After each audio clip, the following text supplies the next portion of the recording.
Lampião era um grande racista. Além de estuprador, além de amigo do latifúndio, além de terrorista dos pobres e oprimidos. Racista notório. Vou mostrar que Lampião não era tão valente assim. Era um herói para os seus.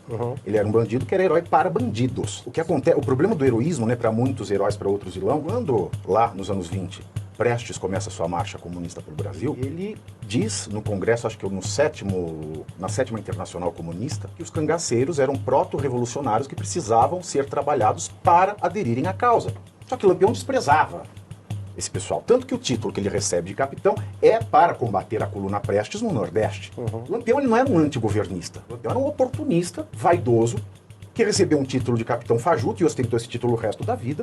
Pegou um bom dinheiro do governo federal. Quando ele encontrou um caminho de volta para Pernambuco com um destacamento da coluna Prestes, que eles estavam altamente armados, ele resolveu dar a volta. Porque um outro detalhe de Lampião é que ele era valente, e é um outro traço psicopático, doutor, me corrija se eu estiver errado, ele era valente com quem era inferior a ele. Porque quem estava armado até os dentes, o bando de Lampião não enfrentava. Fugas maravilhosas, ele sempre vencia a polícia. É claro que ele sempre vencia a polícia. Inaugura o tráfico de armas no Brasil, recebendo armas do Exército Brasileiro, do governo da Bahia. Então, é como um traficante de hoje, no morro, que tem um lançador de míssil que derruba um helicóptero, era Lampião comparado à polícia do Nordeste. É por isso que ele sempre vencia. Um ou outro marxista aloprado começaram a falar do heroísmo de Lampião. Que o Lampião, ele era um herói da resistência contra os poderosos, quando na verdade ele trabalhava para os poderosos. Ele ganhava dinheiro dos poderosos. Ele era um miliciano de coronel.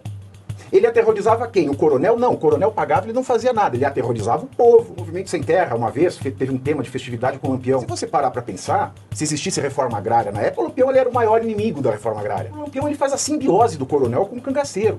Porque ele ganhou tanto dinheiro com pilhagem, que ele se tornou sócio dos coronéis. Ele tinha fazendas, ele tinha frota de automóveis, ele era agiota.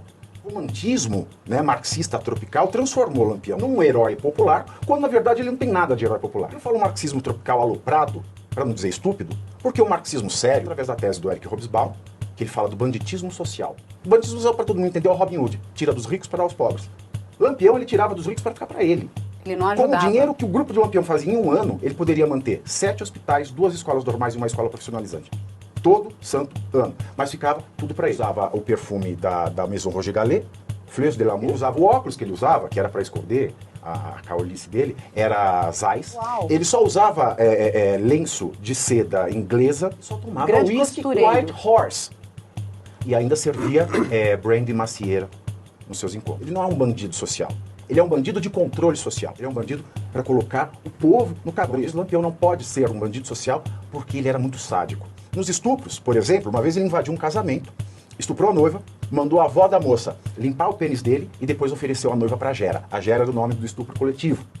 Uma outra ocasião ele estuprou uma moça, ela começou a sangrar tanto com uma hemorragia, ele colocou terra e socou com o punhal a terra até estancar o sangramento. Curisco, que era o segundo, né, na linha de comando, ele se casou com Dadá, mas ele conhece Dadá quando Dadá tinha 12 anos. E Dadá, com 12 anos, ela era uma menina virgem, então quando ele transa com ela, ele causa hemorragia, ele deixa a menina em carne viva e deixa ela lá maturando, fazendo visitas e estupros periódicos. Zé Batista, ele ferrava as mulheres que ele estuprava com JB na bochecha. Lampião mesmo, ele chegou a ferrar mulheres porque elas usavam cabelo curto e ele achava isso imoral. Como os cangaceiros eram milícias privadas dos coronéis, né, o Lampião ele faz uma inovação. Ele não se vincula a nenhum coronel, porque antes um coronel, uma família, tinha lá o seu exército privado de cangaceiros. O Lampião, ele não tinha um coronel, ele tinha um coronel que pagasse mais. Então ele barganhava entre coronéis. Olha, coronel, eu tô te dando proteção, mas o outro coronel me ofereceu mais. Lampião era um grande racista. Além de estuprador, amigo do latifúndio, além de terrorista dos pobres e oprimidos. Ele era um racista notório. Uma vez ele foi para Queimada, na Bahia, ele viu um juiz preto. Ele diz: "Ô terra desgraçada, até a justiça é preta." E ele fez o juiz servir o café para ele. Quando o juiz serviu o café, ele pegou a mão do juiz e falou assim: "Ê, nego bom com uma enxada." Ele associava o preto com o diabo. E numa entrevista que ele deu, uma vez ele disse: "Olha, se não fosse tanto preto dando ordem na polícia, eu até que virava a praça."